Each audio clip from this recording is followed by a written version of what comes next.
Organize Me Radio, episode 67, Staying Organized as an Actor, Writer, and Producer. I'm Naeemah Goldson.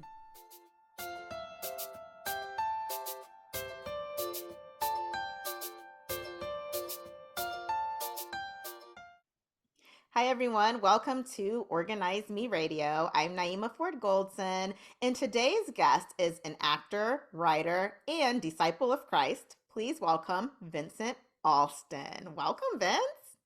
Thank you for having me. I appreciate it. I do. It's good to see you again Good to after see you too. I'm so 30 excited. years. I'm so excited that you're here. We actually met years ago. I think it's like around 2004 when we both were Okay. in a Raisin in the Sun for the John Beasley Theatre in Omaha, Nebraska. Yes. So I'm excited to see you. You were Walter Lee Younger. I was Beneatha. So we played brother and sister. Exactly. Yeah. And I feel like in my mind, sometimes I still think you're my brother. You know, it was Right. like a Right. few months I feel like we worked on that.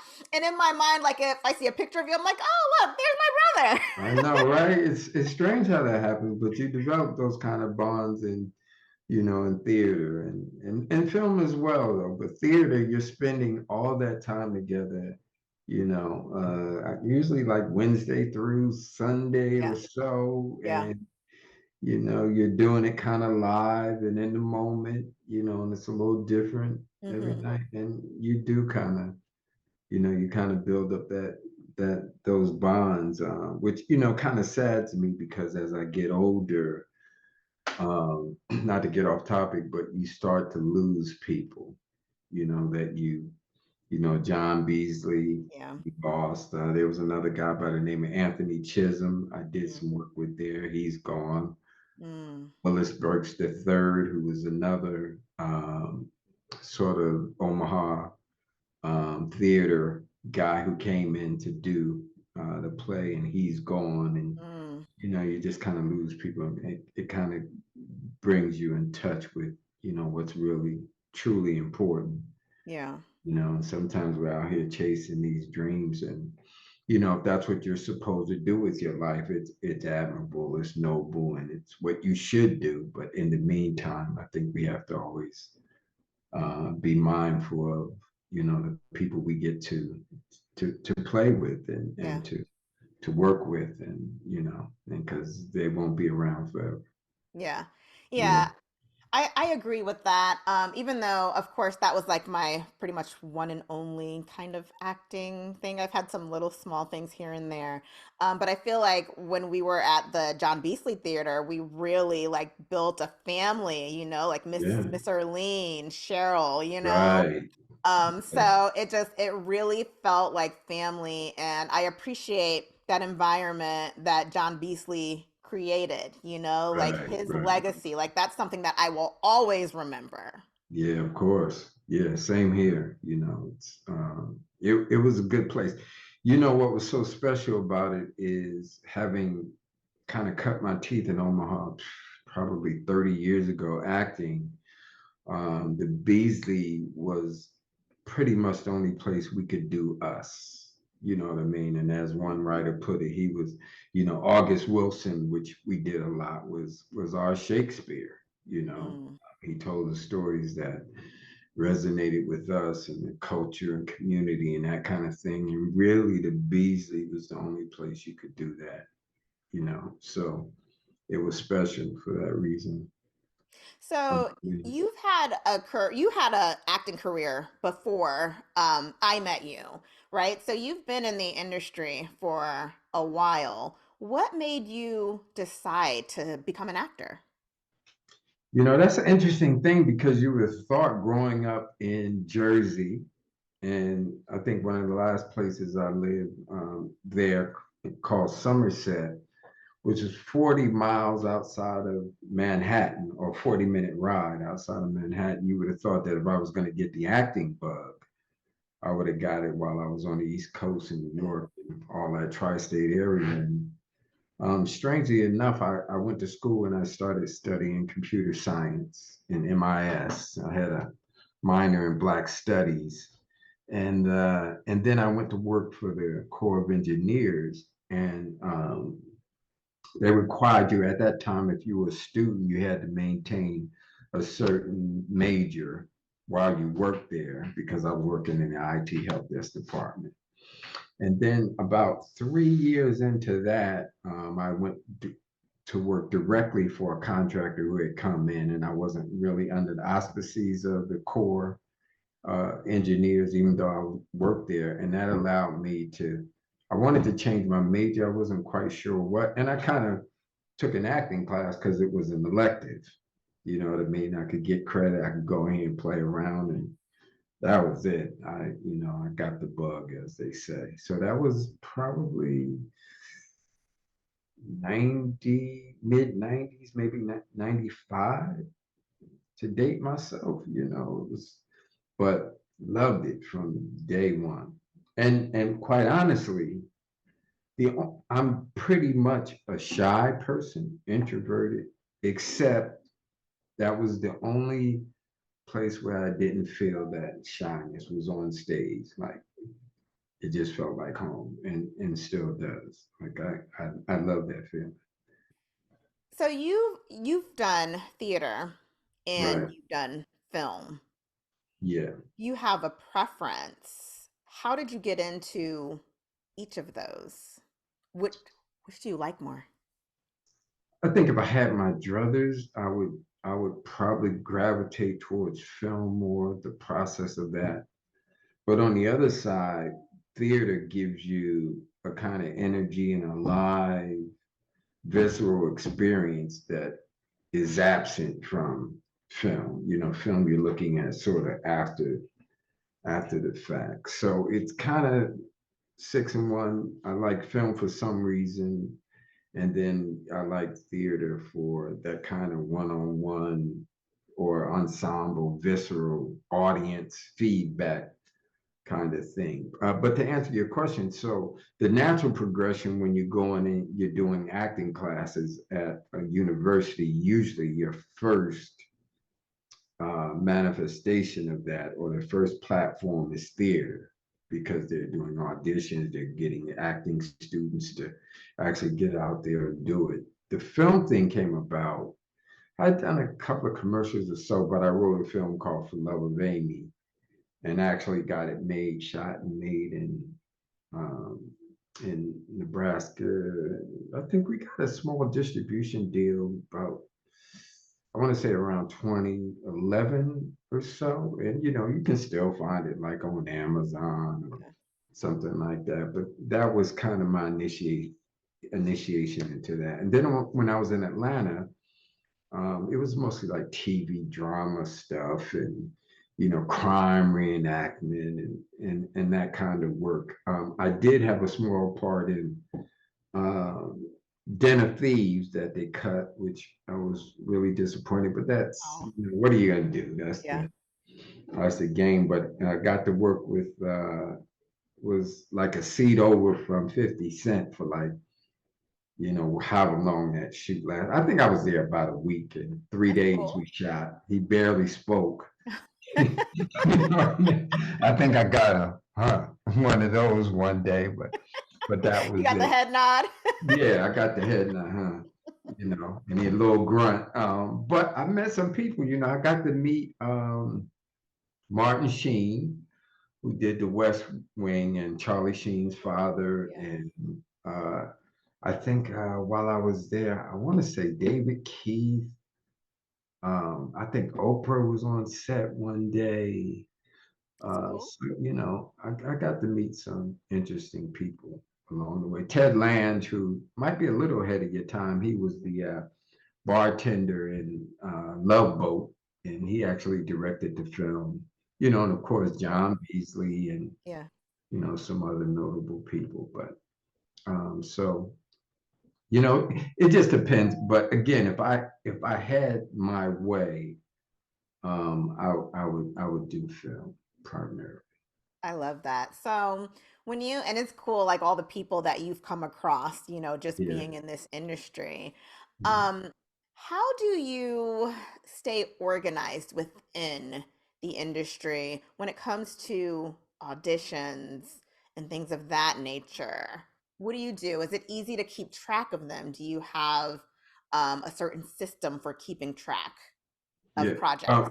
Well, technology has changed it a lot. So when I left Omaha and moved to Atlanta, probably 2016, I said, okay, I'm gonna take a full swing at that. There generally the industry is kind of divided into two sides. There's what they call theatrical, which usually represents like film and television. And then there's a commercial side, which is like, i.e., commercials, that kind of thing, industrials, Yeah. stuff like that. So when I was there, I had two agents. I had one for commercial and I had one for theatrical side. But technology changed it because for the commercial side of things, um, most of those auditions you had to do in person, and that was problematic for me because I had a day job. But on the television and film side, you usually have between 24 and 48 hours to do an audition. So it's a lot more flexible. Whereas on the commercial side, they say, hey, we need you in here like at 12 o'clock. On the television side, you can kind of get that audition in within that 24 hours or 48 hours and go down to a taping if you didn't have the equipment to self-tape and put your audition in, and then they'd send it in for you. And so most of the auditions I did were like that. And of course, now I have my own, camera that I use, and they allow you basically to use your phone now and a decent microphone and sound. And so this office that I'm sitting in now, if I have an audition, I'll just set up my camera and do it. They send me the sides and I just do it right from here. So it's much easier now. I just don't know if I really, want to do the theater thing anymore because it's such a time investment. Yeah. It's like, just hours of rehearsing, and then, when you're doing the run, it's a little taxing. But the writing thing is what I'm mainly focused on now because there's some content that I created that I'm trying to shop around, and we'll see what happens. So I will say, I mean, you mentioned you don't really want to do theater anymore, but you are such a great theater actor. Like I'm just thinking back to when we did A Raisin in the Sun, and there was a scene between Walter and Mama um, where the money that Walter, asked for, you know, from his Yeah, mom was yeah, taken, by yeah, his friend. And I feel like the way you and Miss Erlene like kind of fed off of each other's energy was kind of unmatched, you know? And I yeah. feel like that's kind of those are things that happen in the theater that don't happen on film, It just Right, feels right. so authentic, So Yeah, yeah. Well, thank you for that. I think they happen in film, but I think that,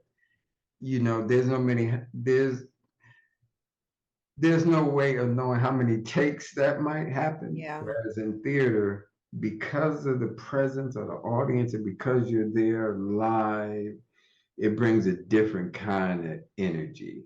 Like you mm, feel, you know, um, television film can sometimes feel inauthentic. Like when I made my film, and there was a couple of kissing scenes because I was supposed to be engaged to this woman, and you're kissing someone and the camera's here and they're telling you to you move your neck here, and they're trying to get the angles here and don't block the light here, and you know what I mean? It just whereas in theater, you're in the moment, and there's just a different level of like authenticity to it. Because sometimes when I'm auditioning, it just feels so inauthentic to be talking into a camera, you know what I mean? And nobody's there, and yeah, you got somebody reading off camera and you're doing the thing. It's not like theater where, that person is right there. You don't have those distractions, and it's kind of a visceral, organic feel to it that, certainly for me, unmatched kind of in film. Yeah. So you mentioned that you're a writer, and you mentioned you're writing more often than Right. acting these days.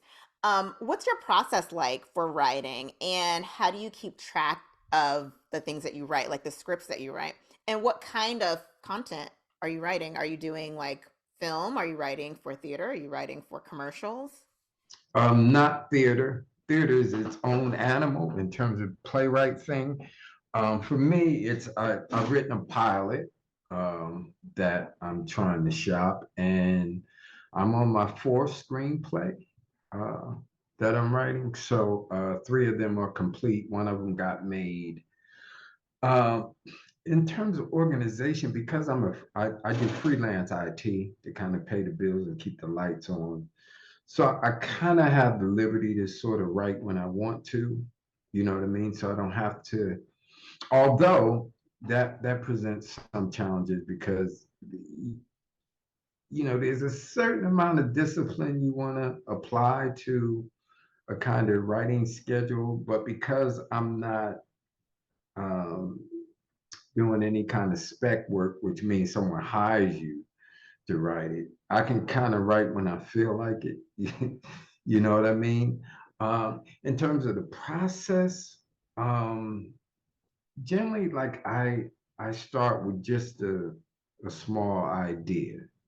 You know what I mean? And what often happens to me is that um, as I'm writing a particular character, it's strange. I know it sounds kind of mystical and magical and all of that, but they really do become real in your head. You Hmm. know what I mean? And they really do start talking to you.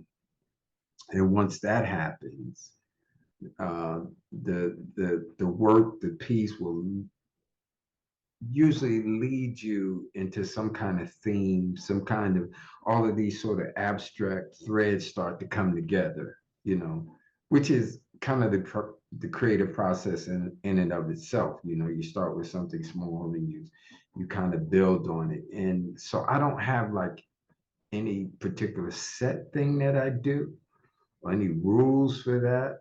I just begin kind of where I begin, and then let it go from there. I will say this that after the first piece I wrote, I generally find that I'll usually have the end be well before I'm finished with the piece. But Hmm. that makes sense because God says he knows the end from the beginning. And Martin Luther King said once, the most important part of the speech is how you begin and how you end. Mm, And once he knows how he's going to end, that in and of itself will kind of anchor you along the way in terms of what you fill in between. You mm, know? So I generally usually come up with the end pretty early in the mhm. process and then kind of work backwards from there, if that makes sense. It does. That's so profound because I've never thought of it in that way, like having Mm. the ending before you fill in, everything in the middle. It's like, oh, that I guess that makes sense, right? Because, the goal is to get to this ending. Well, how are you going to get to that Right. ending? Okay. Sure. Now, what about for projects that you've done, like for The Love of Amy? What about talent and managing the talent? Or even casting, finding the talent.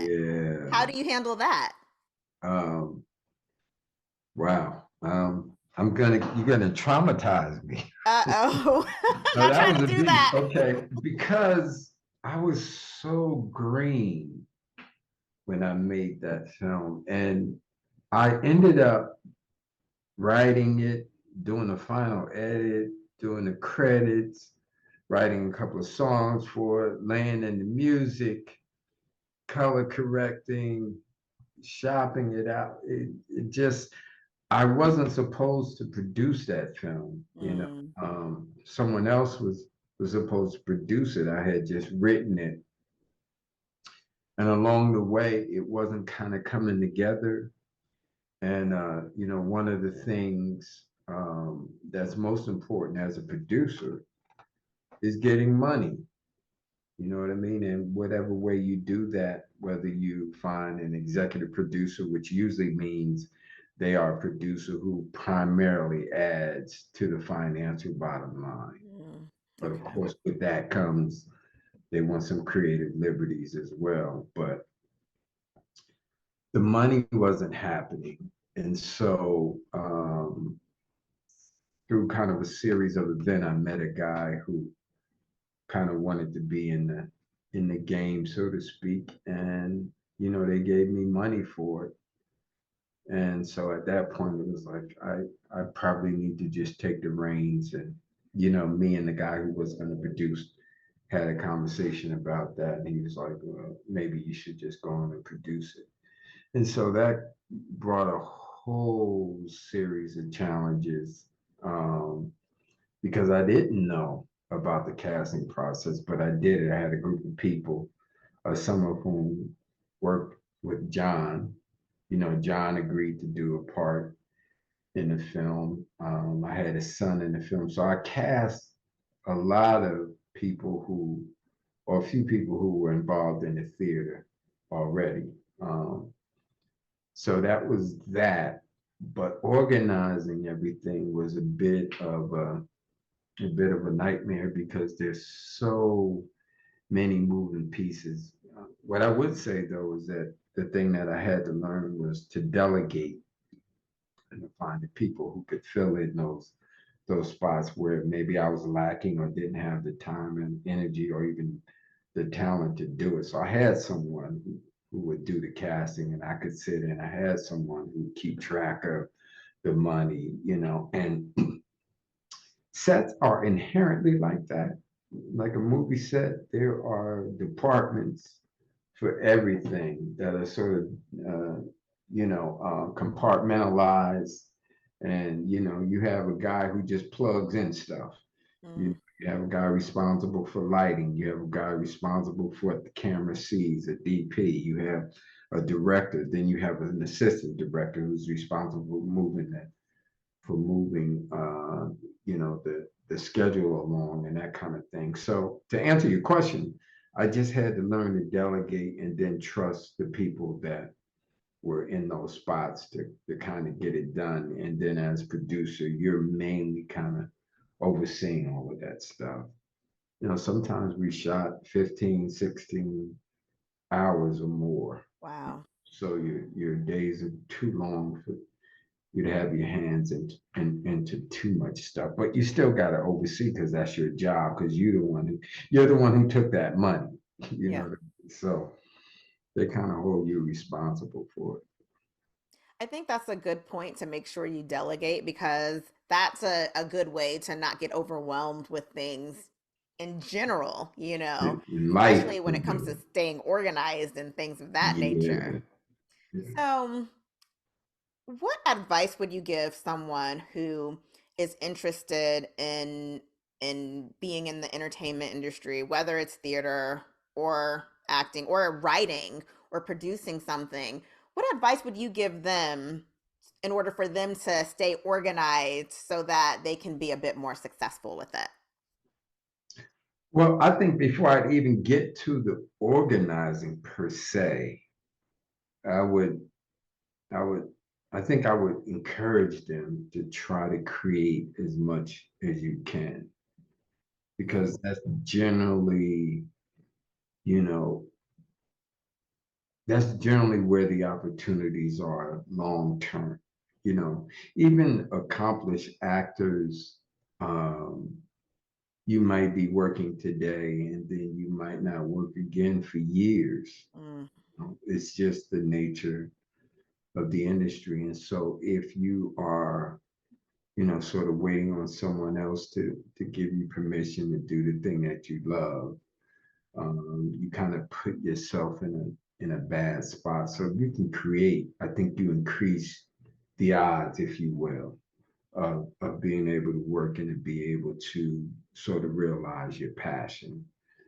So again, that's kind of what I'm doing now, just focusing on that content, and waiting and trusting God for the opportunity to be able to say, here's my stuff, I'm ready.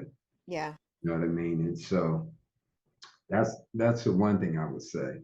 In terms of organizing, like if you want to be in, if you want to start as an actor, I would say try to find uh, a livelihood, if you will, that affords you a certain amount of flexibility. Because if you're gonna do auditions and that kind of stuff, you're gonna need that, and you're gonna, quite honestly, you're gonna want to survive. There's there's a tendency, not only just in acting, but in almost any field, particularly for a young person, to maybe fall in love with the idea of doing something without necessarily having any experience or any interaction with that. Like I think school, for example, I think that we do it wrong. I think that, I think as early as maybe middle school, there should be some kind of mechanism for putting kids with professionals in the the area of pursuit they want to go after. Like if you got an idea of being a lawyer, that kid should have access to a lawyer and to see what a lawyer does on a day-to-day basis, because they might find out that's not what they really want to do at all. But what happens, they fall in love with the idea of it, of being a doctor, whatever the case may be, without ever having any experience in it. In 2 or 3 years in college, you change majors 8 times because you just don't know. And then for a lot of people, they get out of school and they go and do the thing that they thought they wanted to do and realize, I don't really like this.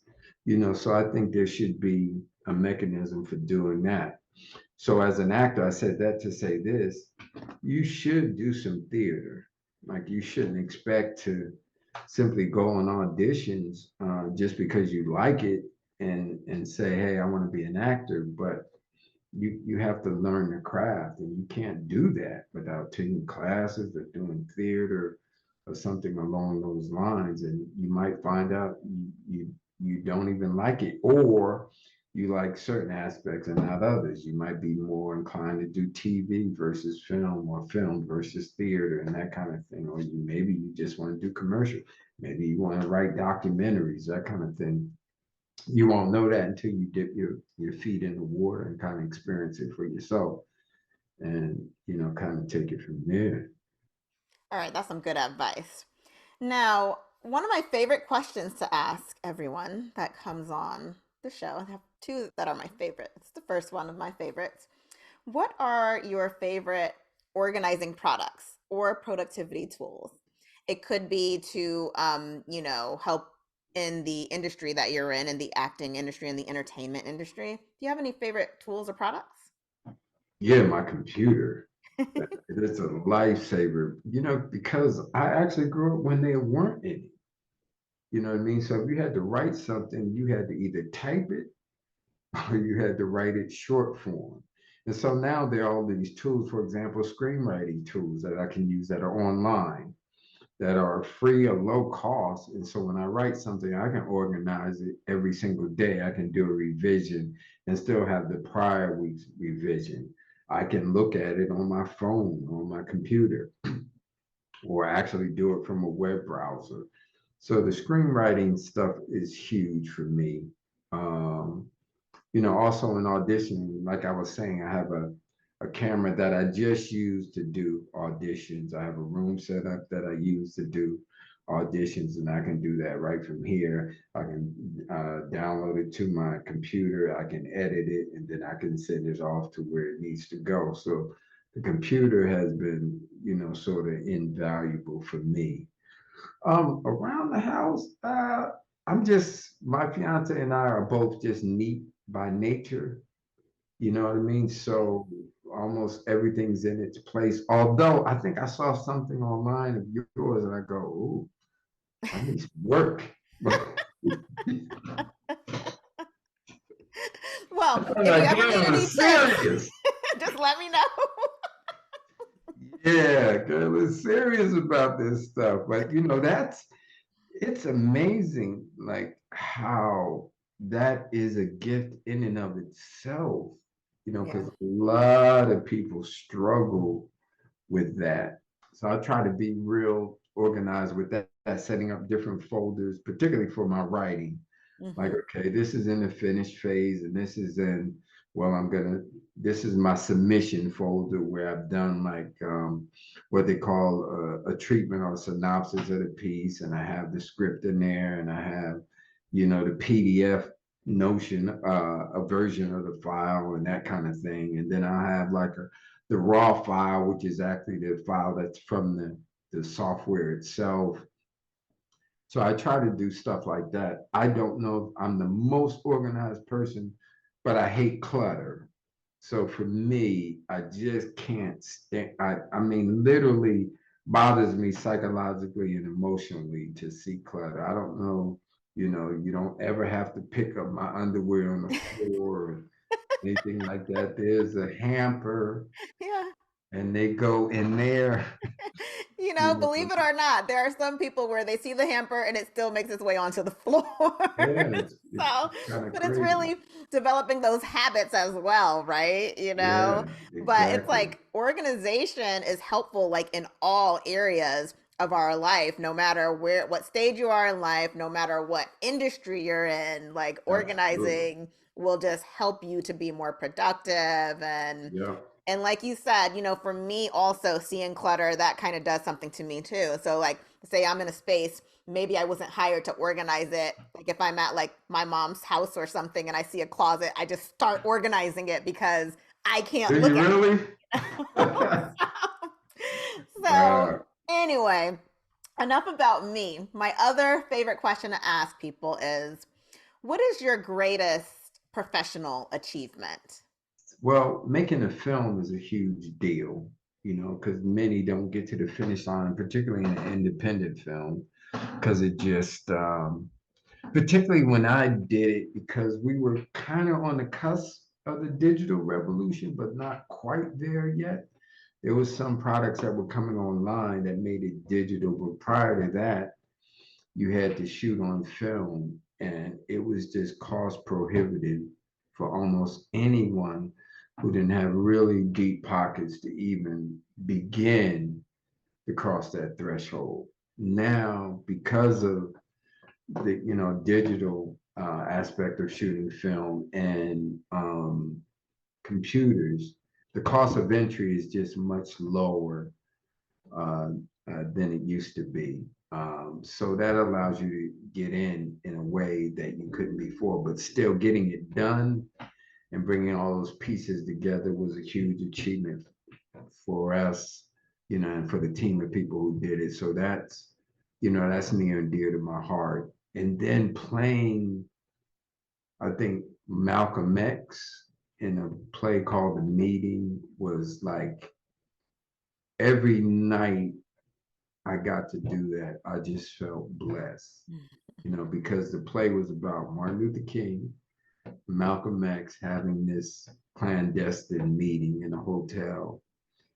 And in the play, it takes place the night that Malcolm X's home is firebombed, and the day before he's going to be assassinated at the Autobahn. Wow. So he and Martin are trying to come to some consensus, if you will, on the path ahead, because both know they're going to die.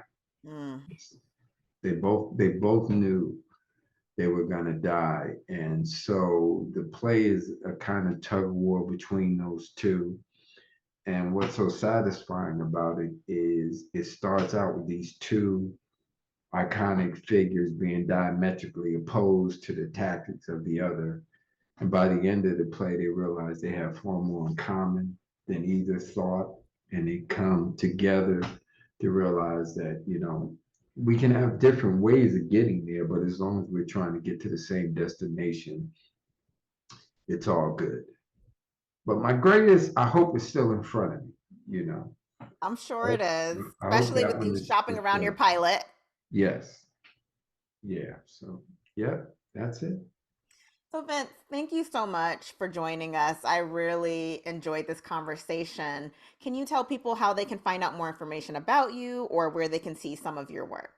The film we made is called For Love of Amy, and it's on, I think you can get it on Amazon or iTunes or one of those platforms still, even though it came out, man, almost 12 years ago now.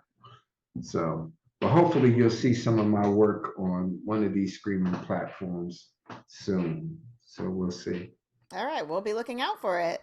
Okay, well, thank you so much for having me. I really appreciate it. It's good to see you again. Of course.